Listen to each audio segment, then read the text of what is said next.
Aujourd'hui, à Second Regard, des jeunes en voyage en République dominicaine, un voyage de pastoral qui pourrait bien avoir changé leur vie. Et puis Tariq Ramadan, la foi d'un musulman qui ne laisse personne indifférent.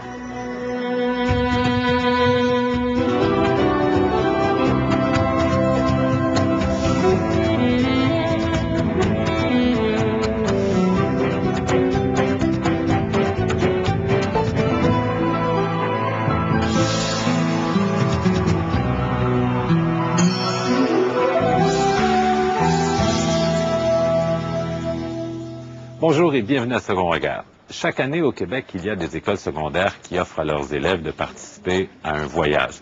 Dans certains cas, le voyage est organisé par le service de pastoral de l'école. Et l'objectif n'a rien à voir avec une semaine de repos sur une plage ensoleillée du Sud. Ceux que vous allez voir dans notre reportage aujourd'hui, ce sont des ados. Ils étaient à une trentaine de l'école Jean-Eudes à Montréal. En avril dernier, ils sont allés en République dominicaine. Et vous allez le voir, le voyage pourrait bien avoir changé leur façon de considérer la vie, le bonheur et certainement la foi.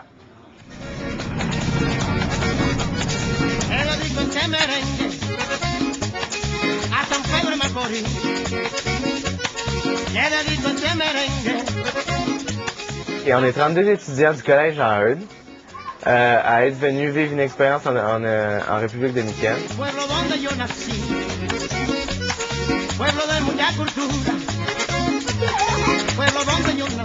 C'est pas un voyage Club Med, c'est pas un voyage de riches, puis ça, c'est un voyage différent, c'est pour connaître vraiment ce que les gens du pays sous-développé y vivent, puis c'est ça que je trouvais vraiment le plus intéressant de cet aspect de voyage-là. Je sais pas quoi dire, je sais même pas comment je vais pouvoir écrire ça dans mon journal parce que j'ai pas de mots.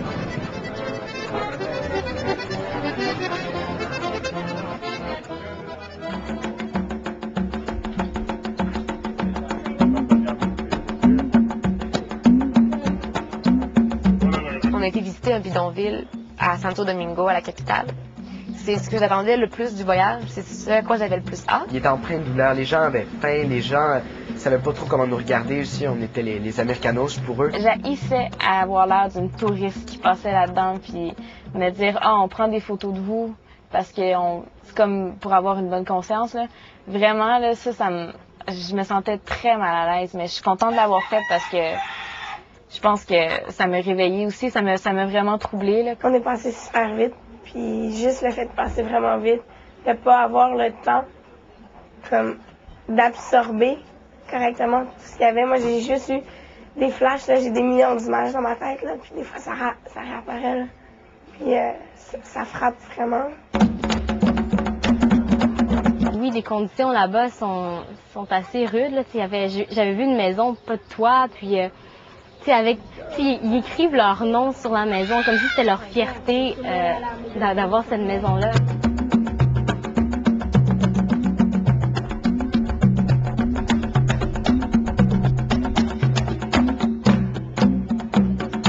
Mais les bidonvilles, ça m'a vraiment donné un choc. Puis c'est vraiment ça qui fait que maintenant je suis pas bien du tout. Ça m'a vraiment bouleversée, comme j'avais jamais été bouleversée avant. C'est ce choc-là que j'attendais d'ici, mais je l'ai eu. J'ai trouvé ça très difficile de penser que chaque être humain avait seulement une existence, chaque être humain avait seulement une vie, puis qu'il y avait des milliards de personnes qui les passaient dans ces conditions-là. Tu sais, on a toujours peur de rater quelque chose, de rater notre carrière, notre famille, de manquer une partie de notre vie, de ne pas faire des voyages, de manquer des expériences, mais eux, ils peuvent même pas se permettre de rêver à quoi que ce soit. Ils vivent le quotidien, puis ils vivent mal, puis ils mangent pas, puis ils dorment pas bien, puis ils sont pas heureux, puis je peux pas croire que des milliards de personnes le vivent comme ça, vivent leur vie comme ça. La vie que tout le monde dit que c'est tellement beau, puis que c'est tellement grand, puis pour eux, c'est tellement petit, puis ils vivent dans les déchets.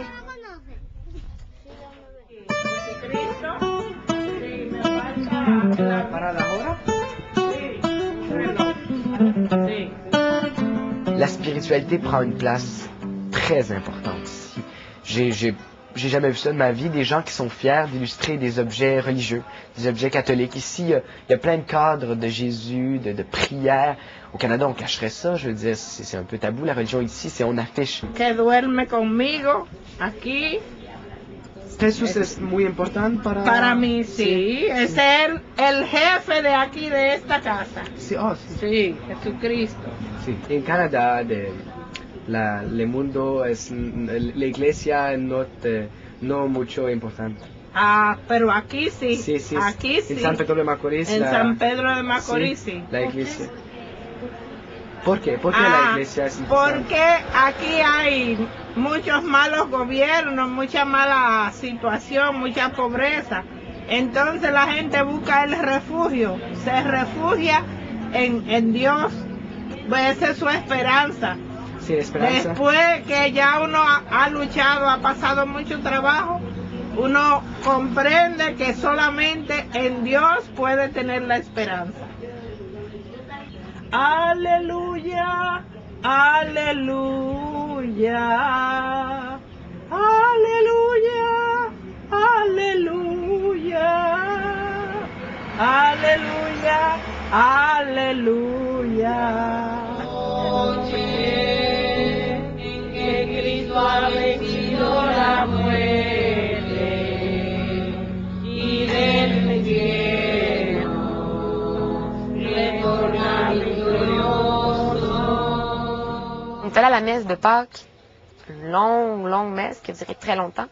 Puis j'ai vu beaucoup de gens écouter attentivement, même s'ils connaissent l'histoire par cœur, la vie du Christ.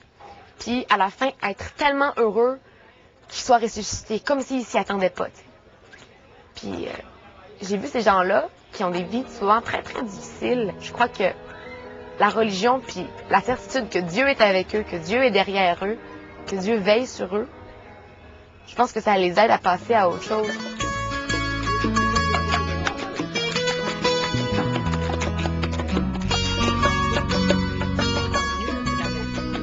Ma définition du bonheur est différente parce que je me suis rendu compte qu'ici, oui, c'est pauvre, mais oui, ils sont heureux. Ils ont juste leur famille, puis ils ont, c'est ça, une grande solidarité entre eux. Puis ça, ça m'a vraiment beaucoup touchée, puis je pense que c'est ça le plus important pour être heureux.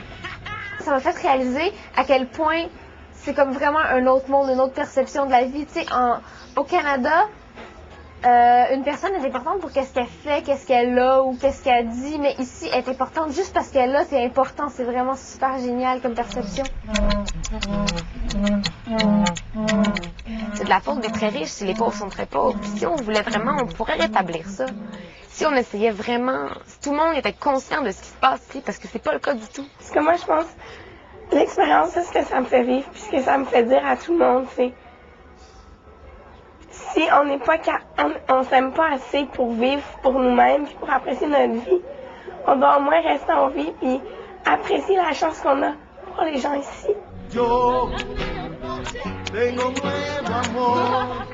Moi, j'ai seulement 17 ans. Puis je pense que je fais partie d'un projet qui fait germer une graine plantée, là, comme on pourrait dire, qui fait vraiment, qui est le début de quelque chose qui va devenir vraiment gros.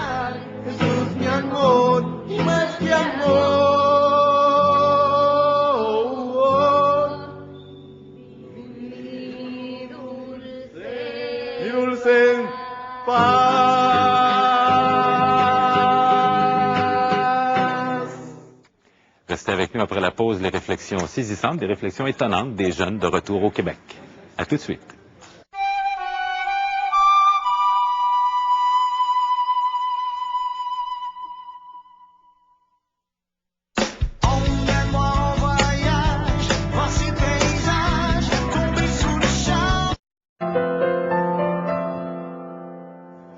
Le voyage en République dominicaine des jeunes du Collège Jean-Eudes à Montréal n'a duré qu'une semaine, une toute petite semaine. Mais il y a quand même plusieurs jeunes qui nous ont raconté combien ils ont été touchés, même bouleversés par ce qu'ils ont vécu en République dominicaine. Nous avons voulu connaître leurs réflexions quelques mois après leur retour au pays et vous allez voir, certaines de leurs réflexions sont saisissantes.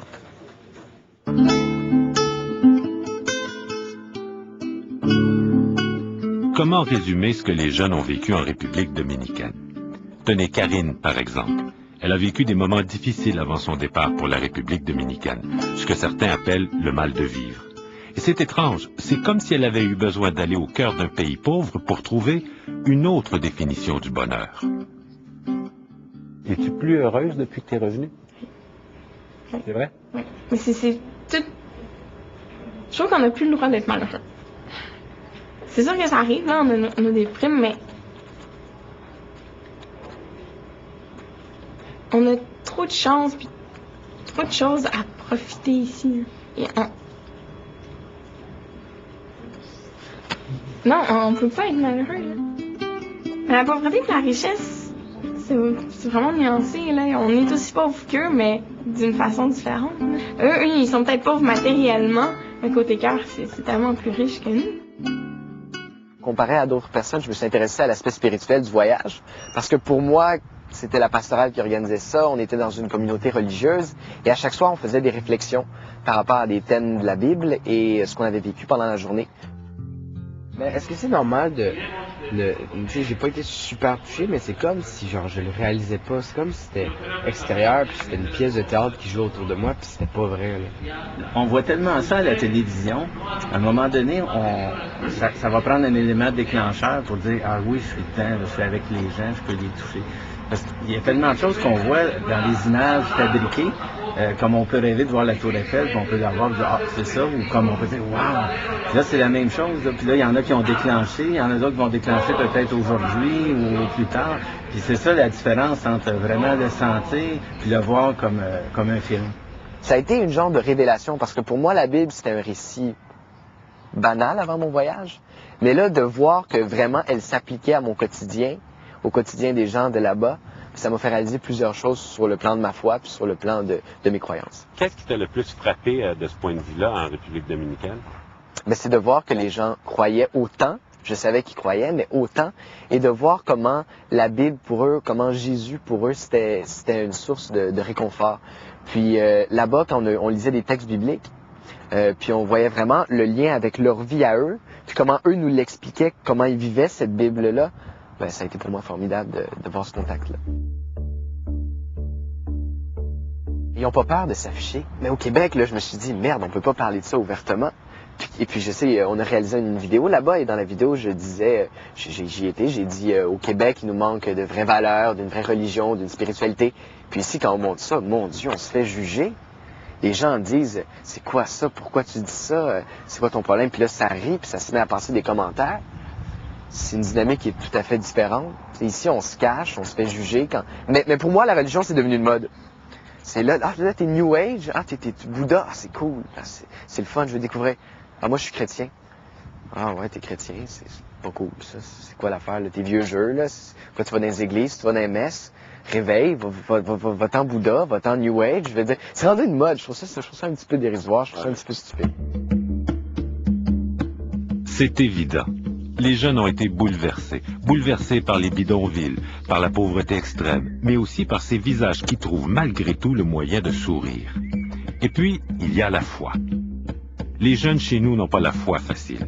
Mais de voir l'importance qu'on accorde à la foi en République dominicaine, c'est comme si ces jeunes se rendaient compte pour la première fois de leur vie que la foi peut être un élément de bonheur. Ils croient comme s'il n'y avait jamais eu de doute, tu sais. Nous, tout le monde se questionne un peu par rapport à sa foi. Je crois pas, je crois plus, je crois moins, je crois plus. Eux, il n'y a pas de questions à se poser. Il n'y a personne dans une famille qui dit qu'il est chrétien, qui est athée, ça se fait pas. Tout l'espoir qu'il y avait dans l'air à la messe de Pâques qu'on est allé, c'était incroyable. Tu sais, ici, quand on va à l'église, par obligation, mariage, baptême, confirmation, première communion, on peut en nommer plusieurs, là. Quand on va tout à l'église, les gens s'endorment, les gens sont tannés, debout, assis. Mais là-bas, c'était tellement la fête.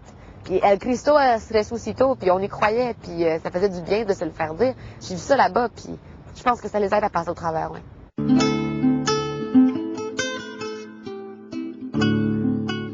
On a beau se préparer, c'est jamais assez pour ce qu'on va vivre là-bas. Oui, ça a été plus difficile que je pensais. Maintenant, je ne comprends plus pourquoi on cherche les Martiens quand il y a des gens sur notre planète qui sont si différents de nous, puis qu'on connaît tellement pas, tu sais. Puis je me dis, faut s'ouvrir les yeux, faut comprendre. Faut voir, apprendre. Les 100 prochaines années de ma vie vont être marquées par ça. Je pense que tout le reste de ma vie, ça va m'avoir influencé, ça va influencer mes choix de vie, ça m'a formé d'après moi, puis je vois plus les choses de la même manière, c'est sûr. Tout est différent.